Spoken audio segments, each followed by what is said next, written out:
এই পৃথিবীর প্রধানমন্ত্রী হিসেবে আপনি কি কি করতে চান স্যার? সেই তো অনেক কিছুই। প্রথমেই যেটা করব, প্রতিটি স্কুলে পরীক্ষা বন্ধ করব। ওইসব কি বলছে হরেন? গরমের ছুটি 3 মাস, শীতের ছুটি 3 মাস, পুজোর ছুটি 6 মাস করে দেব।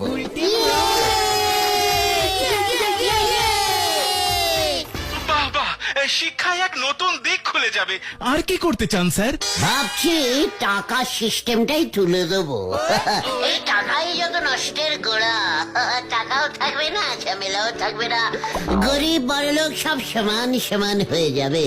বাহ বাহ, দারুণ চিন্তা, দারুণ চিন্তা। কিন্তু মানুষ জিনিসপত্র কিনবে কি দিয়ে? কিচ্ছু দিয়ে নয়, দোকানে যাবে, কৌটো খুলবে, বিস্কুট নেবে, চলে যাবে, ব্যাস। নোড়া চা করে রাখবে, সবাই খাবে,